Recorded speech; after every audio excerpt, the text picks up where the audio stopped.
Welcome back. It is episode 11 of the New Levels Coaching Podcast. Remember, we are the endurance podcast that provides lots of education and inspiration for you to literally go away and run with it. A very special episode and a first of its kind. I've actually got two special guests with me this week. I've got Jethro McGraw, who's back, who's been on the pod before. Jeff is our head of coaching at NLC. And my lovely wife, who seems to be with me every other week on the podcast, is back again. But we have a very special episode in store for you. Recently, on one of our Team NLC Q&As, that's a part of our premium package at New Levels Coaching, we have monthly mindset sessions where we talk a lot about our learnings as a team and our learnings as athletes. So I thought it'd be a really good idea to bring the brains behind the operation here at New Levels Coaching into this conversation and reflect on our learnings throughout the year. We're going to be vulnerable. We are going to be open with each other. We are going to be honest. And we're going to let you into some of our coaching secrets. And we're going to give you the feedback on the mistakes that we've made throughout this year. Because if you make mistakes and you learn from them, you can very much grow.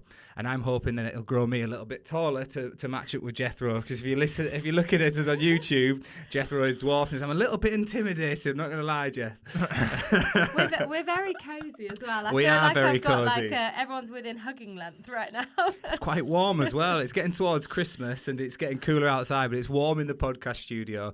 So 3 body heats are making it very warm.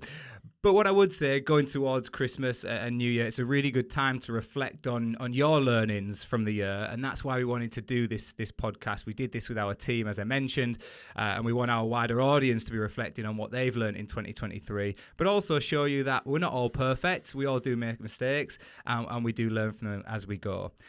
With that said, before we get kicked off, Jethro, I always like to ask how we are. What have we been up to? You're looking rather fresh, I must say, because you're back from a holiday. How was it?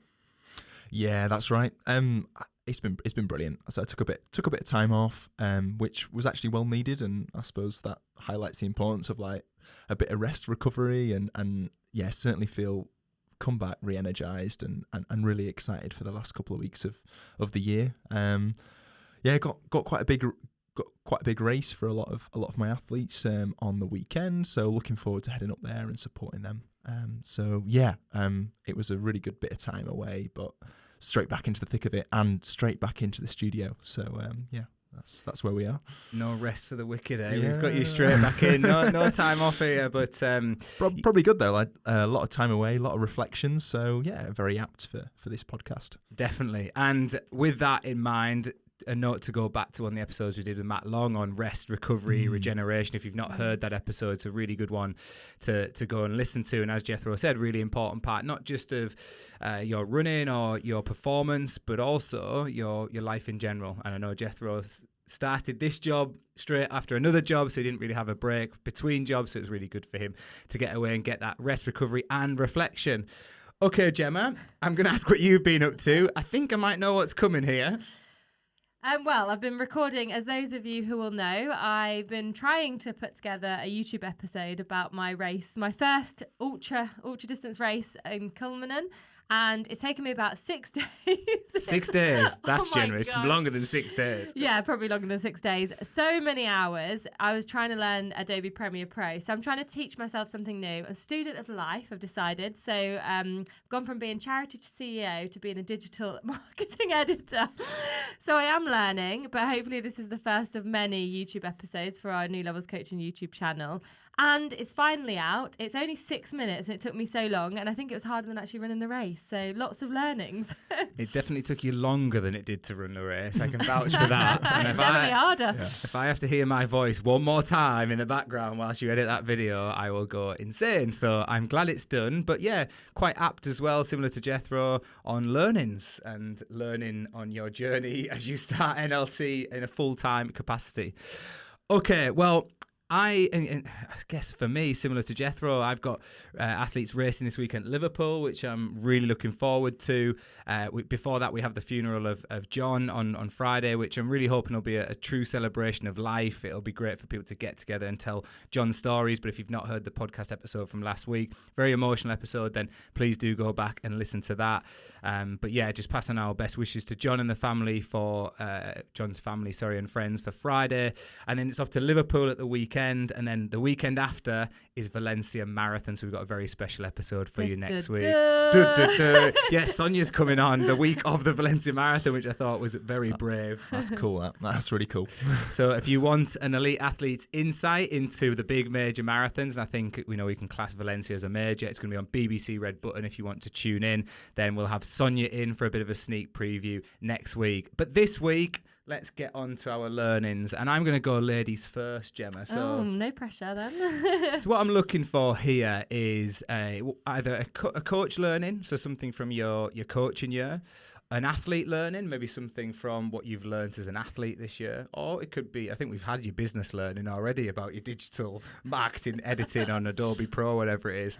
But a learning from you that you feel like is going to enable you to be better moving forward into the future.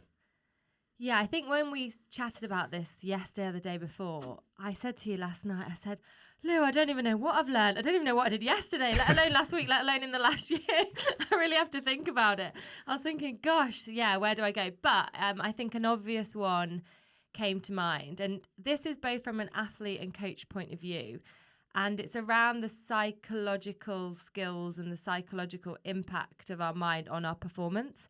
So we've seen across a lot of years, and I've noticed it myself this year. I've always been quite good as an athlete psychologically going into a race, but it did change slightly going into a marathon and then the long distances because it requires something very different. But what I think I learned and what I've learned from other athletes is your kind of psychological preparation can make or break you in a race. So it can either help you overperform or it can help you underperform. And it's quite a significant impact because I think as coaches, we can set great training programs and people can be in the best shape of their lives, or people can get injured and be 5 weeks before their A race, be struggling with injury and doing loads of cross training and still get to a race and perform. People can be in the best shape of their life and underperform at a race. And I think I remember years and years ago, Kelly Holmes did an interview and talked about 80% of it being mental, 20% being physical. And we know you need a lot of the physical side.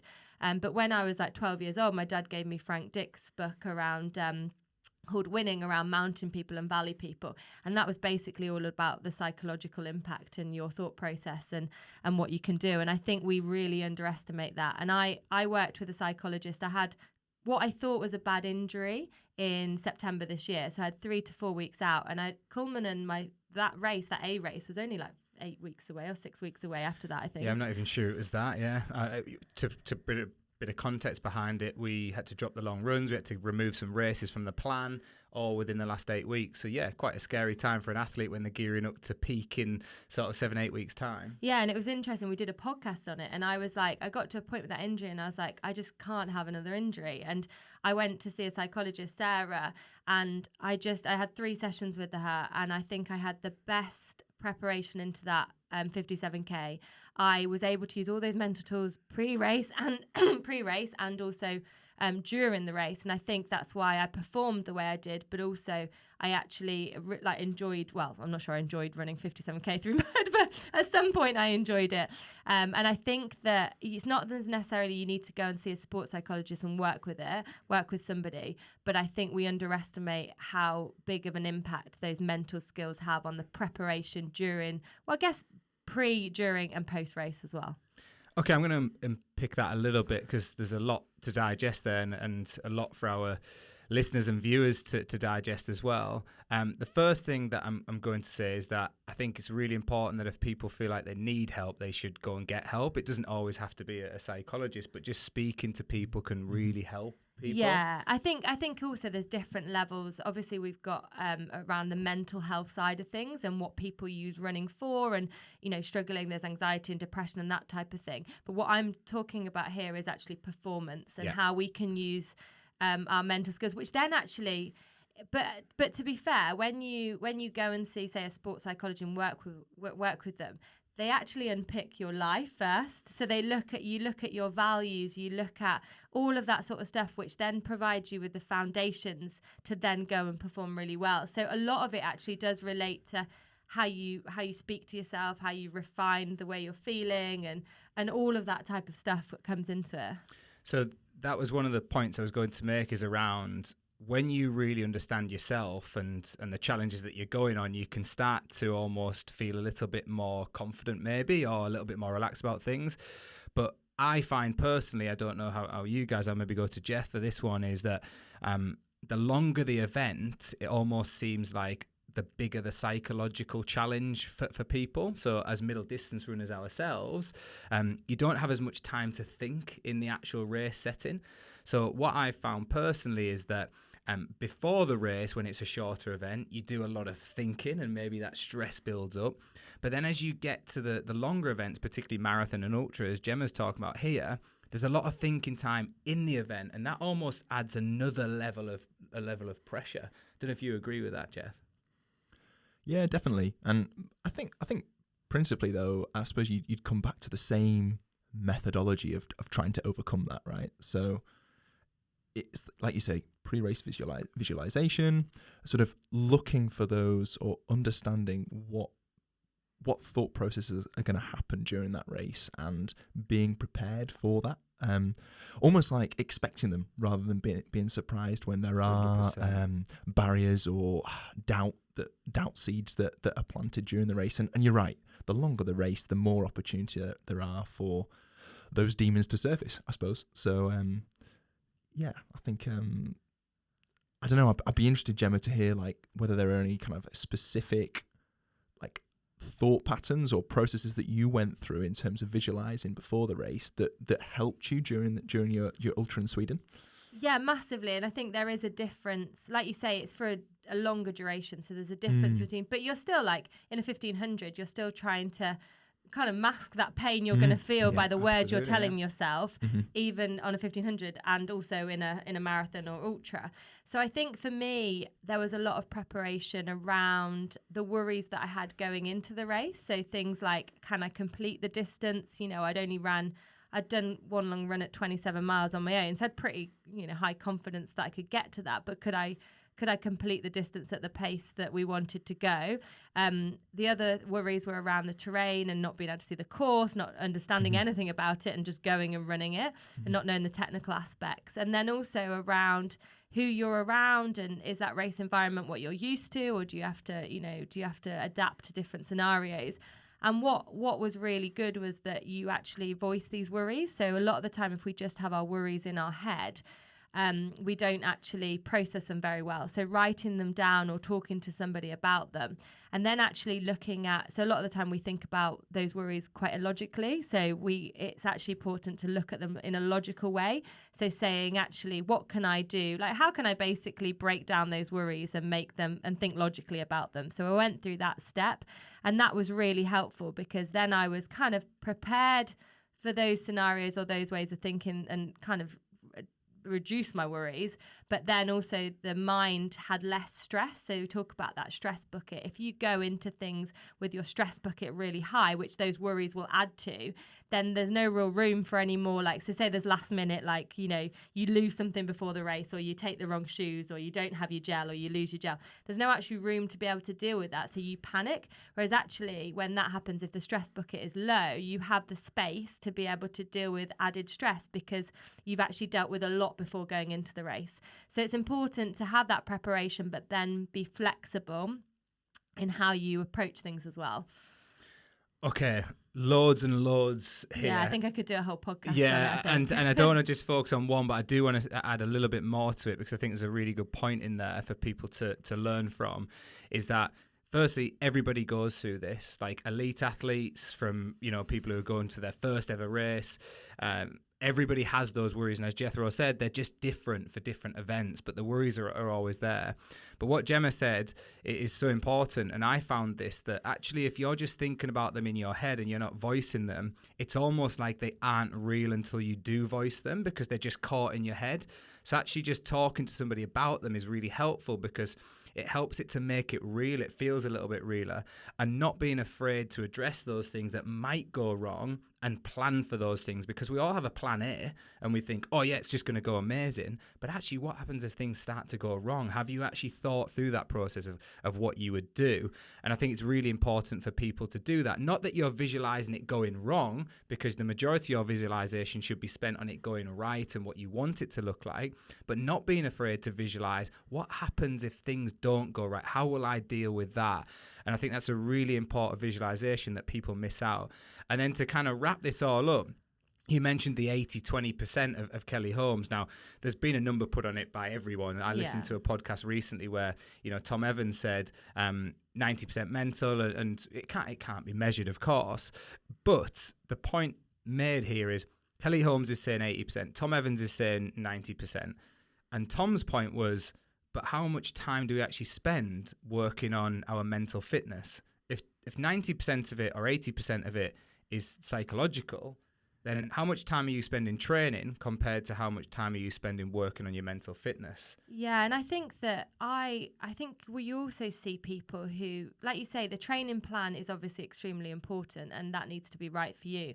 But you see people going into races probably exhausted because stress levels are high. They're so worried about races, like even elite athletes. You see who performs and who crumbles, and that is probably mental side of things, because your stress, your cortisol levels are high, you're probably exhausted by the time you've got on the start line, so your race is probably won and lost before you even hit that start line. And I think especially we've seen things in marathons, I think that it is so important to start that psychological process early.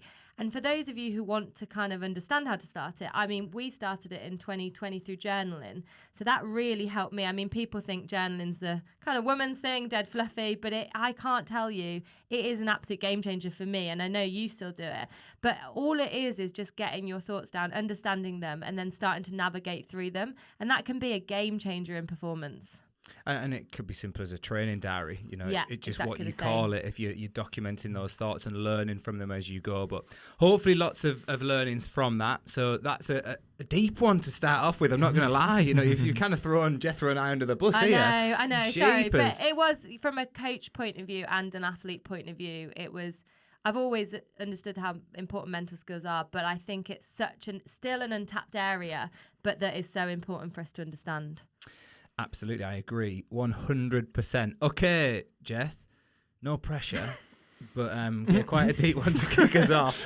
But your learnings. Well, we didn't talk about this beforehand about what we're going to kind of bring to the podcast, and I think one of the things that I did want to talk about, it's a slightly more specific topic, but it is very much linked to what Gemma's just discussed, and I'm gonna term it the power of the confidence spiral. Nice. I like this. Which He's thought about this. I've definitely thought about that. It's not a film, but and what I mean by that is that I think especially this year I've worked hard with lots of different athletes looking for them to build confidence through training, through racing, and looking for opportunities to do that so that when they do get to their big target race, they're already on that spiral of positive energy, positive confidence, and it just overall helps for them to get the most out of themselves on race day. Now, I know this is kind of like a rosy picture, and ultimately there's always unexpected issues that athletes come into contact with. And so equally with that spiral, it's around making sure that you're spending enough time with the athlete, putting in appropriate race plans or race opportunities or training within a block that rescues them from when there may well be a negative spiral, because ultimately you want to reverse that and turn that into something that is a lot more positive. I love that, and I can relate to that fully. I know exactly where you're coming from my own athletics career, when you're just on that positive train, and Gemma calls it sometimes a PB train. We see it. People or flow state. Flow state. Yeah. Absolutely. But then from a coaching standpoint, I see it time and time again where things just start to become positive with their comments on Final Surge, which is the app we use for coaching. Things go green on the plan, they're getting things done, and they're on that confidence spiral as you're relating to. And as a result, just the magic starts to happen. My question here for you, Jeff, and mainly, targeting this at our listeners is, if you're not on that confidence spiral, what are some of the tricks and kind of the tricks of the trade to get them on that confidence spiral? So how do they go and find it? Because it's not that easy, is it? No, that's a really fair point. And I think that, so the learnings from my perspective on placing greater importance on that is really about looking at not only the training block and what you're looking to achieve within that training block, but look for opportunities to maybe do a session or maybe do a run that might not exactly fit, but actually the purpose in there is not necessarily to kind of really bring on fitness, but it's more to flex a little bit and show how far the athlete has come.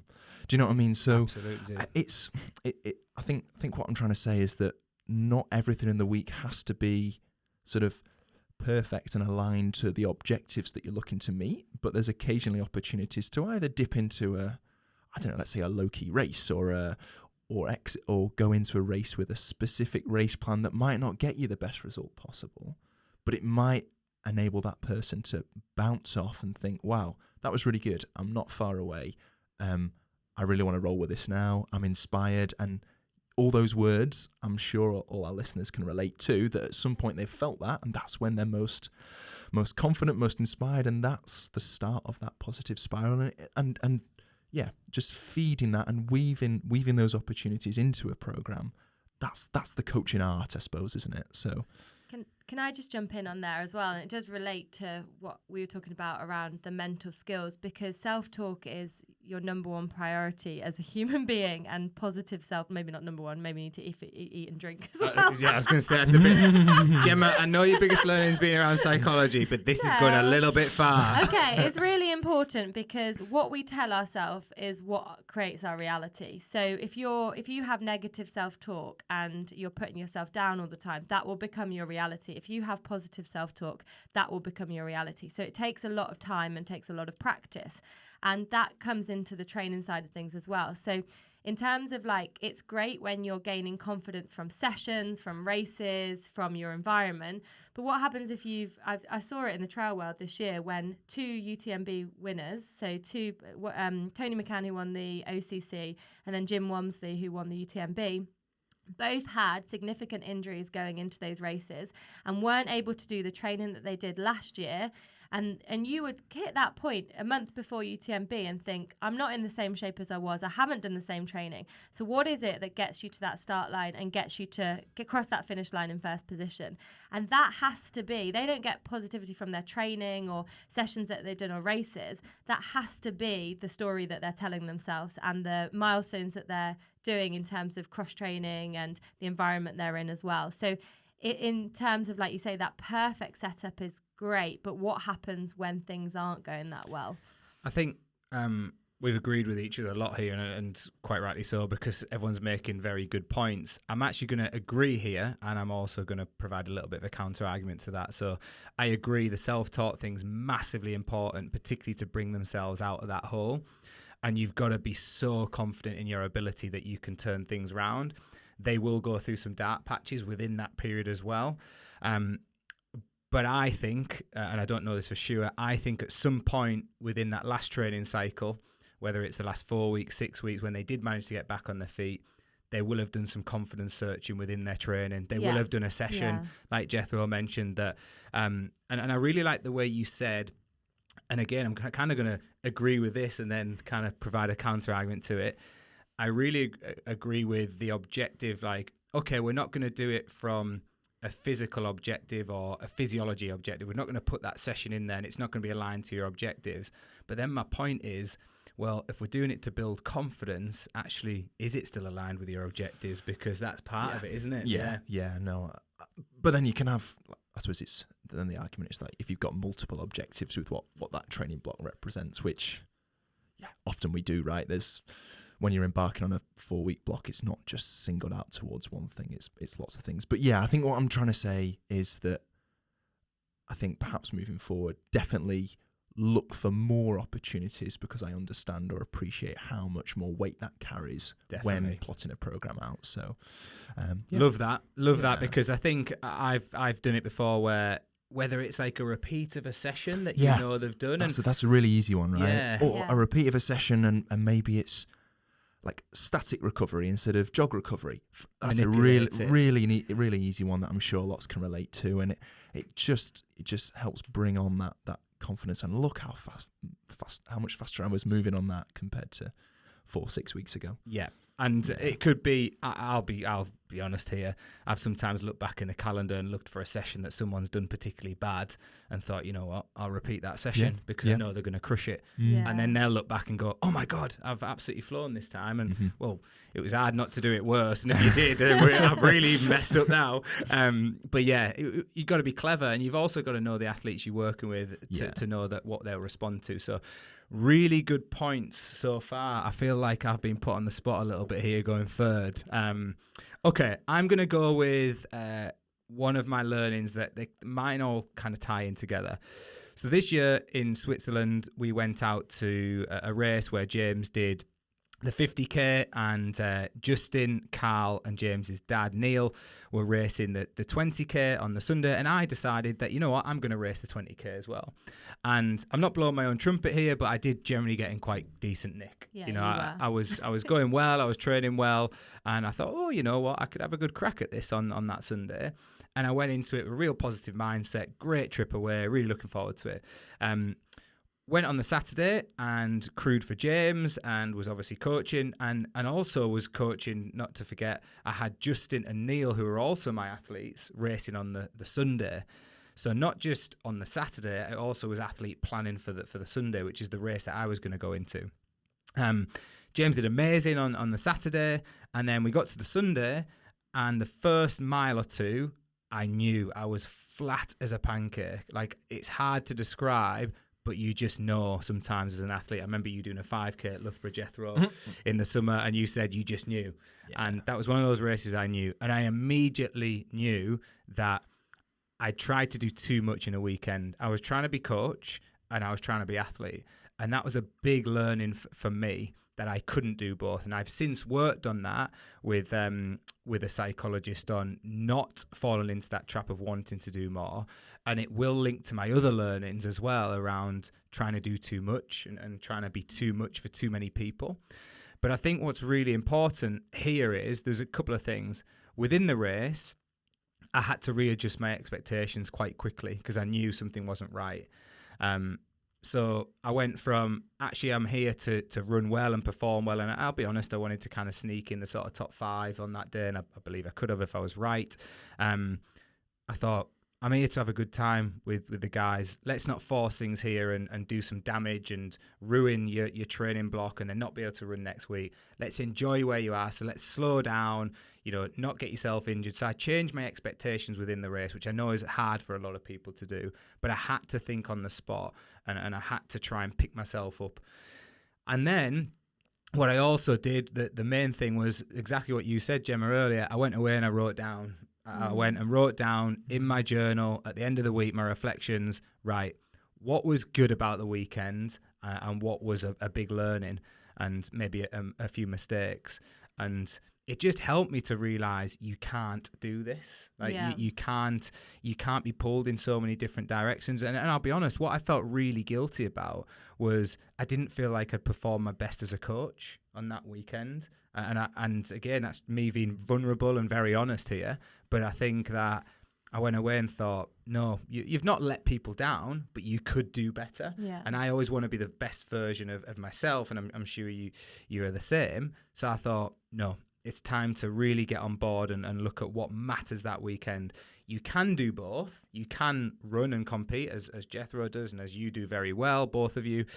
You can run and compete, but you've got to do it separately to when your athletes have got really big targets, because it's the best for them and it's the best for you. I think especially in trail races, because there are things like crewing and supporting, and it is very different to, say, a marathon type environment as well. So there's a lot more demand from the coach or the supporter in that sense.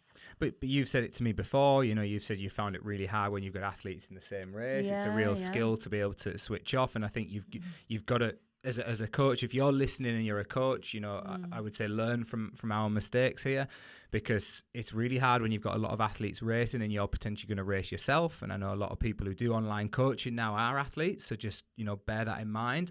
But Jethro's still competing as well, and I know you're going to go to races sometimes when you have athletes in that same domain, and I think you've probably figured it out already. If not, you will probably feel it at some point. But yeah, I just feel like when you get your energy sucked out of you because you're putting so much into the coaching, it just shows again, if we link it back to the psychology, it's not just physical. I was mentally drained. I was mentally knackered. Yeah, definitely. I think if you look at my performances this year, they've been all at like weird times in between traditional seasons. Did a load of racing in September, which traditionally is, for a lot of athletes is potentially a bit of time off. So, you got to look for those opportunities and remember that, it's in your best interest as well, not only as an athlete but as a coach, to get that balance right. And yeah, I think I really enjoyed when you came back from that Switzerland trip and was really frank and honest about that. And yeah, I mean, you applied it straight away, didn't you? Right, when you went to Sweden. Yeah, I know. Which I think is really like telling that was such an immediate, like, obvious way for you to improve. Yeah, but I lost my pacer on that one. You decided not to race, and I was like, oh God, I've got to do this on my own. So I had to follow another man. But I also knew I was, I've learned from mistakes when I paced you in Manchester that it didn't end well for you. So I was like, actually, you know what? I'm going to trust, and which is going to come on to my other learning in a while when we come back round. I'm going to trust my judgment here. I'm going to be honest with myself. I don't, even though I've paid £125 to be in this blooming race, but hey ho, I'm going to not do it because I know what's best for my athletes. I know what's best for me. But for those of you tuning in, what I would say is, well, how does that apply to me? I'm not a coach. Well, actually, I would say what you do need to be looking out for is stressful points in your life or busy points in your life where maybe you're going to go and race, like Jethro just said, and it might be at a point where you've got a lot going on with your family and your friends, and actually your energy's better spent at that point in time with your family and friends or whatever it is that's in the calendar. And actually there's a better opportunity elsewhere for another race, and it might not be the biggest race of the year. It might not be London Marathon for a marathon runner, or it might not be that big Ironman that you want to do if you're a triathlete, but it might be just that it's a bit lower key, but the timing is better. So really have a look at that and look at your calendar about where you feel like your energy will be better spent when you're targeting those big air goals. And that's another cue to go back and listen to the Jethro podcast, which I think was episode 2, was it? I'm losing count these days, but about 3. Episode 3. So around 3. Goal setting and looking at big target goals. All right, Gemma, it's back to you. Okay. Yeah. Let's go for your second learning of the year, please. Second learning. Mine is around comparison to both yourself and other people. And this is, I think this is pretty relevant. And I listened to a podcast, the High Performance podcast, when I was on the cross trainer on whenever it was. What day are we on today? Thursday. on Monday night. And basically, I listened to Matt Fitzpatrick, who's a golfer from Yorkshire, and he's a good guy. One of the best golfers in the world. What has he won? The American Open, won the US Open, yeah. And he was on the Ryder Cup winning team when we were in Rome this September. So basically, the interviewers asked him about does he go and talk to, say, Luke Donald or Tiger Woods and ask them how he can improve their game to learn from what they've done, and he just said absolutely not. He said, I literally have no interest in asking them about golf other than, say, lifestyle or mental performance. He said, because we are so different and I'm different to them. I'm a different individual. I swing differently. I play differently. So I just want my coaches to focus on me and how I do things.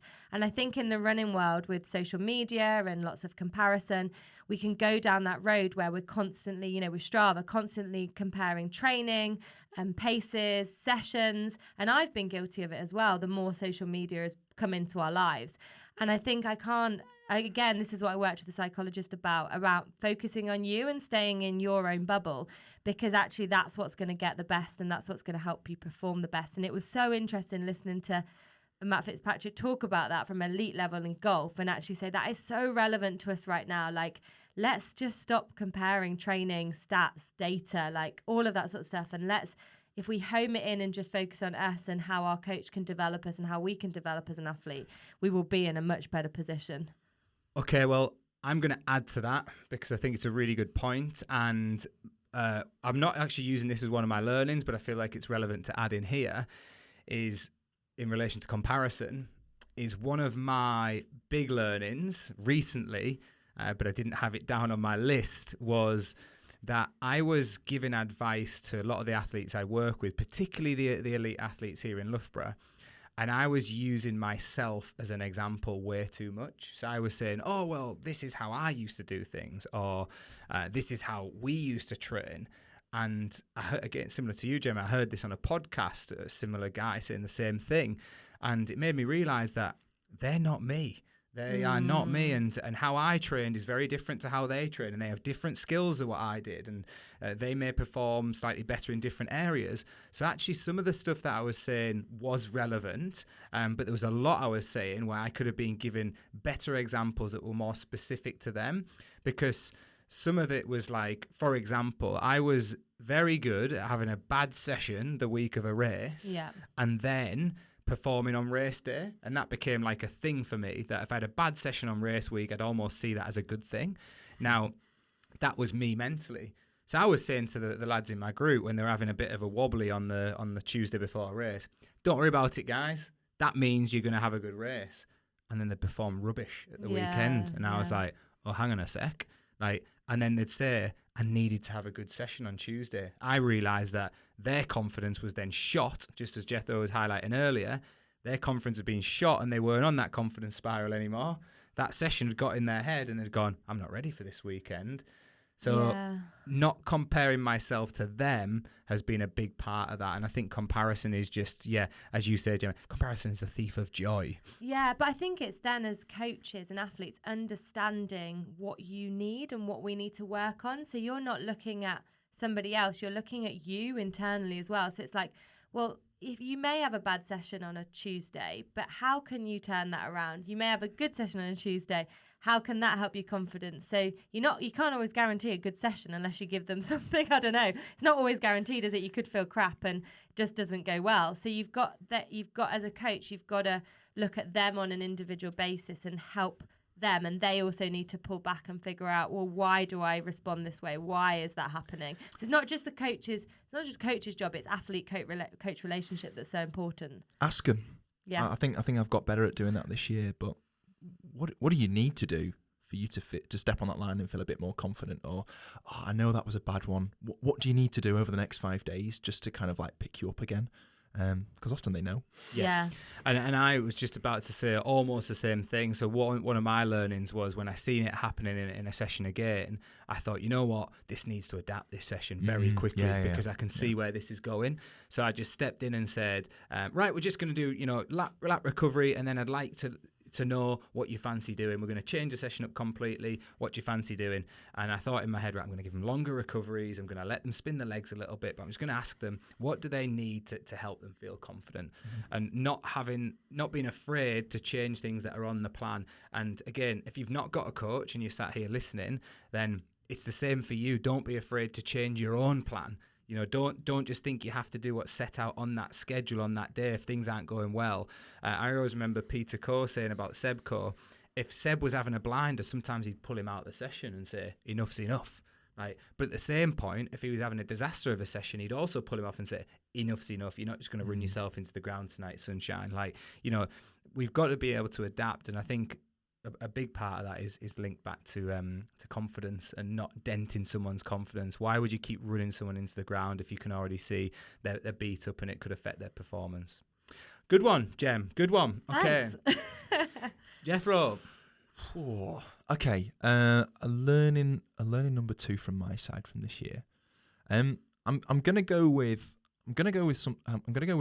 specificity, which I think it was obviously a pretty general term, and ultimately, like, as coaches, we're here to guide and advise and get those athletes ready for their specific race goal. But I think obviously that race goal is probably an event distance, but I think it's understanding that further. And I think for me, there's been a few instances this year where there's been disappointing results, and I think my reflections are that some of that thought around what exactly is the race going to be like, the way that it's ran, or the course profile, or the way that athlete's going to travel out there, and how can I think about that sooner in the plan, rather than it being maybe a thought sort of 8 to 4 weeks away from the event. I think that's my learning, that absolutely I consider that specificity, but can that be weaved in at an earlier date to kind of future-proof and ensure that athlete is really ready for not just the event, and they're not just fit enough to go and compete in that event, but to be active and really get the most out of the fitness that they've accumulated in that event. Sorry, I realise that's lots of general phrases, but I'm trying to cover everything from like middle distance 1500 racing to right up until the marathon. So yeah, I don't know whether you guys would agree. And just when you're plotting out that journey, I think it needs to be a thought sooner in the process rather than finishing touches. That's a learning I went through a couple of years ago. Mm-hmm. I sat down with a guy called Mike McLeod. I did an interview with Mike just off the back of COVID. And Mike was a brilliant athlete, Olympic medalist, one of the few people to have 2 Olympic medals from the same event in the same year, because he was upgraded. So he's got a bronze and a silver because somebody tested positive for drugs straight after. So it's quite a unique stat about Mike in the 10K. But Mike was coached by a guy called Alan Story, who's still and is one of the greatest distance coaches we've ever had in this country. And, I was lucky to cross paths with Alan when I was at Loughborough, because he worked a little bit with John at the time, and he worked for British Athletics, and he still coaches people like Tomo to this day. So his philosophies very much exist in our endurance culture still to this day. And Mike said to me, look, it's very simple. If we knew we were going to be racing on hills in cross-country season, we'd start off our season with like hilly runs, he says, and then we'd go into like hill strides, and then we'd add in longer hill reps. And what it got me thinking about was this specificity, and I'm going to give the marathon as the example here. Mm-hmm. But if you're long-term planning towards any event, and I'm using the marathon as an example, and I know that, for example, someone's going to go and do Boston Marathon in the US, which is a hilly course. Mm-hmm. Or Loch Ness. Or Loch Ness, yeah, there's one, yeah, Loch Ness. And I've seen the profile, and I'm going, okay, in that specificity phase, which we know is around 8 to 4 weeks out, usually is what we work on, I'm going to want a lot of hill work and big volume kind of marathon-specific work. But actually, I need to layer that in. So I need to start well before that. So after the kind of rest and regeneration phase and the conditioning phase, can I be putting some things in there, sprinkling it in? And Alex Haynes, who's one of our coaches at NLC and very much still a mentor for myself, he taught me this well. He's like, I'm not just going to give it to them. I'm going to layer it in, and I'm going to sprinkle a little bit of it in. And then I'm going to go, give them a little bit more, so that when they come to it, they're not just ready for it, they're actually really good at it as well. And I was like, that's genius. And he even said, I even set some sessions up. So I remember an example he gave, and I'd like to give another example so it relates to your track that you're mentioning. Mm-hmm. He wanted me to be ready for a 3K. So he said, I want you to do this session, 600 meter reps at this pace. And I said, oh, God, that's quick, isn't it? And he said, no, you'll be all right. And I nailed the session, absolutely nailed it. And after the session, he said to me, do you know why I knew you'd nail that session? And I said, how? He goes, because I gave you 400s 2 weeks ago at that pace, and you look great doing it. He'd set the session up 2 weeks earlier, which was genius. Yeah. He knew exactly what he wanted me to do. do it for 400, and we'll come back 2 weeks later when you're a little bit fitter. That session will have brought you on. You're now ready to do it for 600s. And it really got me thinking about exactly what you just said, Jeff. Like your long-term plan can really help you map out and get to that specificity phase in a really good place. And we also need race organisers to tell us all about elevation, course profile, Yes, and all sorts. Because absolutely. that, That is you say, another when thing. you get a major marathon or a major race, it's a lot easier. When you get smaller races or like ones that aren't as big, it is actually harder to figure stuff out. So yeah. So this is, again, for people listening going, well, I'm not coached and someone's not planning that for me, but some learnings here for you is, check the course profile. Yeah, it's very yeah. simple. Where not every marathon's the same. Have you actually looked at the marathon profile? What does it look like? Have you looked at, if you're going to do a race abroad, as Jethro said, have you looked at the travel demands? What's the time zone like? It comes down to preparation, doesn't it? Time of the day, temperature of the race, Yeah. all these things. Like, I know I'm not good in the heat, but you got to prepare yourself for that. So 100%. Okay, good one. Does that mean we're back to me? We are, aren't we? Okay, back to me, and then we'll do a quick fire round. So my big learning from a business perspective, okay, I'm going to throw that one in because I think that's important, to my coaching is my business, but this year for me, I realized, similar to my first learning, that I was getting pulled in way too many directions. I didn't have enough time for things, and as a result I took quite a big step to work with a business coach and psychologist who had a sporting background, and reached out to him for some help because I'll be honest, I felt like I was coming close to burnout, and that's big for me because I love what I do. Thankfully Jethro came into NLC as well, and now Gemma's here full time, and I think that's testament to the work we've all done together, but it was requiring me to take a bit of a step back as well. And as a result, a lot of my athletes will know I've actually taken a bit of a step back from coaching as well. And it wasn't that I was coaching too many people, because I was actually coaching a really good number of people, and I really enjoyed what I did.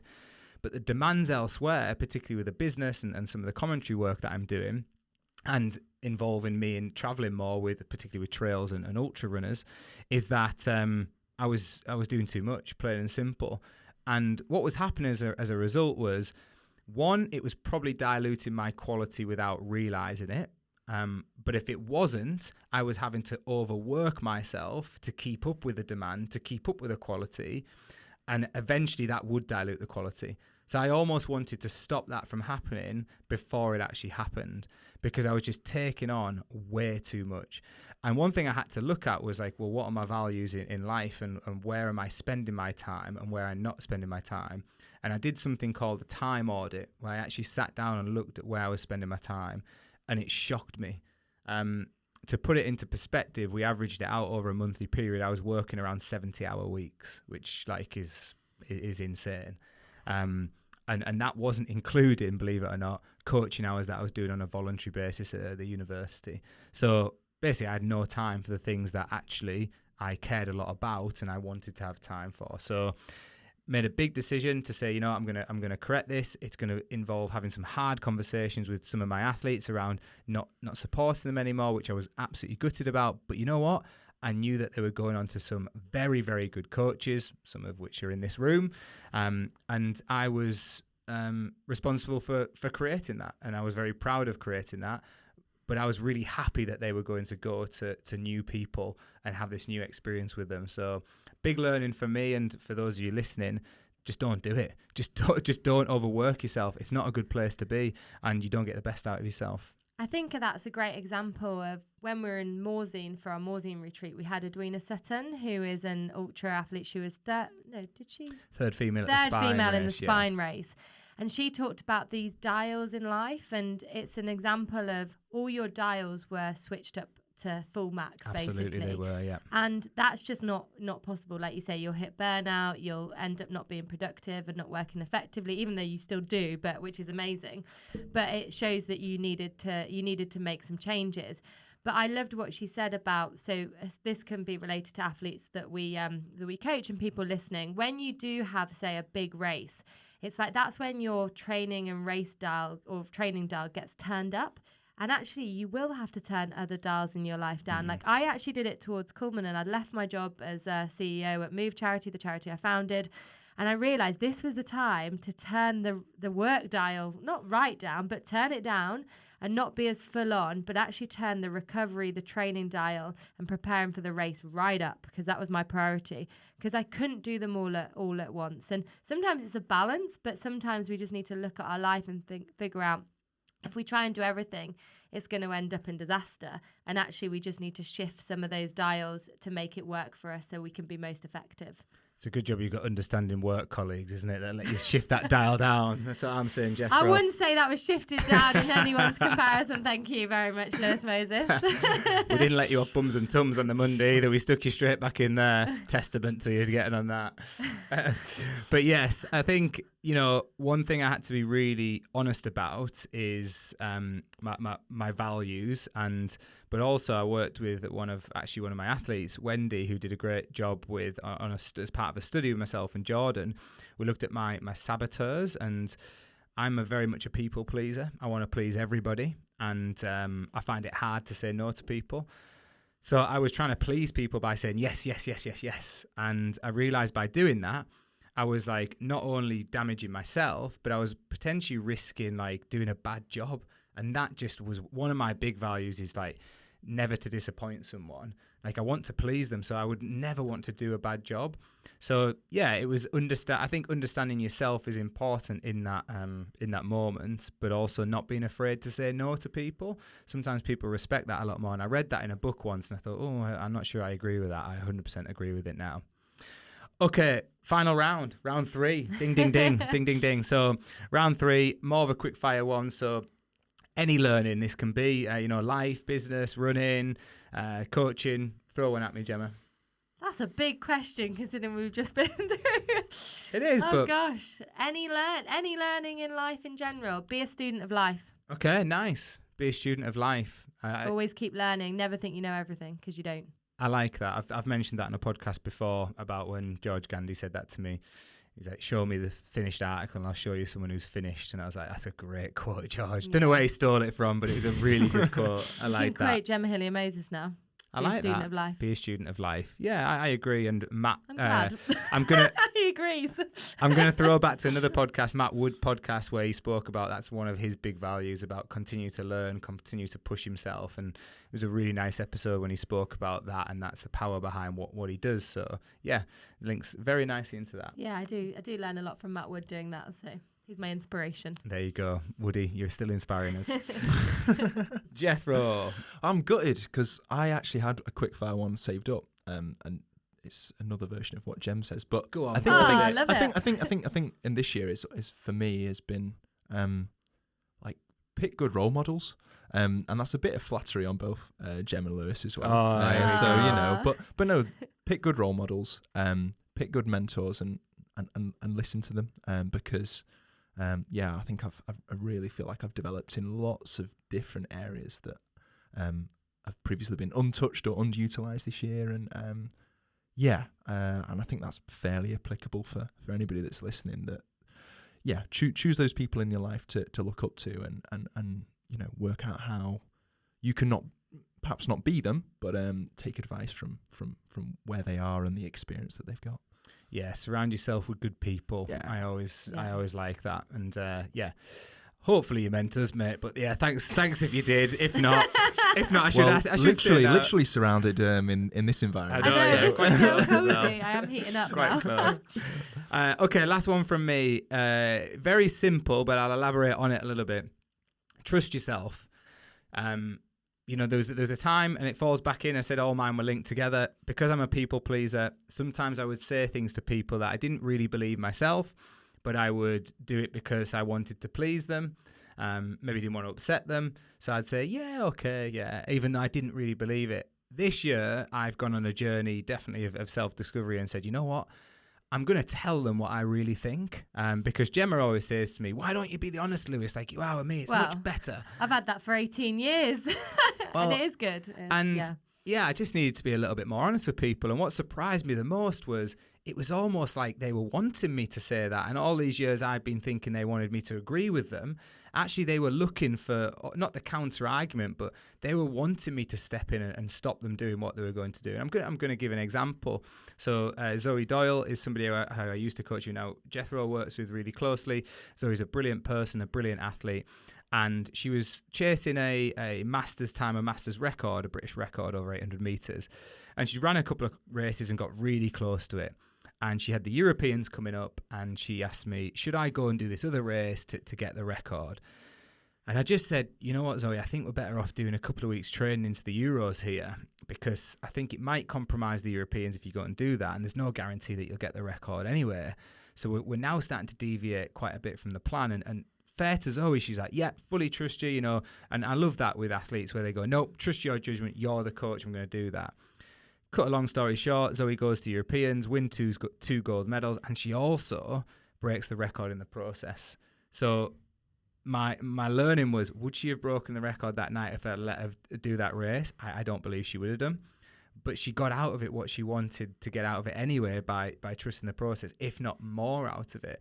And there's so many learnings and examples I could give of this, but I think it's really important for you as people who are tuning in, be honest, but be fair. Like, I'm not saying, be brutally honest and you have to disagree with everybody, but as long as you're being true to yourself and you're being fair and you're giving a balanced side and you're providing your honest feedback, as long as it's in the best interest of the person that you're talking to, then you should give them that advice. 100%. And often what I say to people is the advice you'd give other people is often the advice you should give yourself. And that was what I had to tell myself. Well, what would I tell Gemma? Well, I'd say to Gemma, no, tell them, speak your mind. They need to hear that. So I was thinking, well, you're being a bit of a hypocrite then if you're not doing that yourself. So that's how I got over that little barrier. So that was my final learning for the year. Amazing. Were you happy with all those? Yes? Absolutely. Okay, so key takeaways. Psychology is either 80 or 90% of the game in running. We've not decided that yet, but it's a huge part of it. Yeah. And you should work on your mental fitness.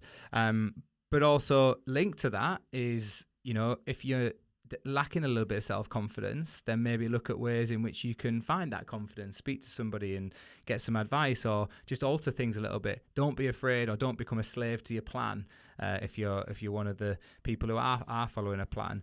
From me, you don't have to please everybody. Don't overdo things. Don't try and be a jack of all trades, because it really is true. You'll master none. Focusing on what it is that you want to do and do it really well. But don't spread yourself too thin, because it really does tire you, and then people don't get the best out of you. And you want to be the best version of yourself. Comparison is a thief of joy. To yourself and others. To yourself and others. Wow, we're adding to it. And also be a student of life, was it? Yeah. Happy with that? Have I got that right? Yep. Yeah. Similarly with Jethro, surround yourself with good people. Specificity is not the key unless you've thought about it beforehand or start to think about it beforehand. And finally, to wrap it all up, trust yourself and be honest with yourself and be honest with those around you. People will appreciate your honesty as long as it's not ill-placed. Okay, that's a wrap. That was a big podcast. It Lots was. of learnings. I've really enjoyed that. Really good. I think that might be our longest podcast. I want to say a big thank you to you two for being so open and honest and be willing to be vulnerable and be challenged. Thank you. No problem. It's been great. Yeah, it's been awesome. So I really appreciate your input on that, and I hope you've all enjoyed that. What I would encourage you all to do at home is exactly what we encouraged our athletes on our monthly mindset Q&A to do last night, is just to go away, spend a bit of time reflecting and learning and writing some of those things down.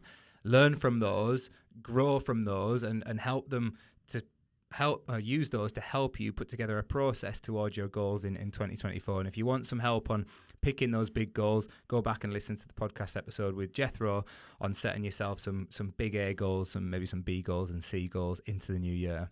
We do have some more podcast episodes to come though before the new year. We've got Sonia coming on to talk all things marathon, and we'll wrap the year up with some very special episodes before we go into 2024. As always, a big thanks for joining us and for tuning in. Be sure to like, share, comment, comment, provide us with feedback, whatever it is that you want to do. And if you are interested in coaching, then head over to newlevelscoaching.co.uk. You can book a free call with myself or Jethro. We'll chat to you about whether coaching is right for you. And if it is, we'll tell you about our coaching options. But if it's not, we'll always point you in the right direction for your next steps, because it's important that you are working on you, but you're doing it with the right people. Surround yourself with good people, as you said, Jethro. So I'm going to leave it there. I feel like we need a team hug. Oh God, I'm a bit sweaty for that, but yeah, we'll have a little bit of a team hug. Thanks, everyone.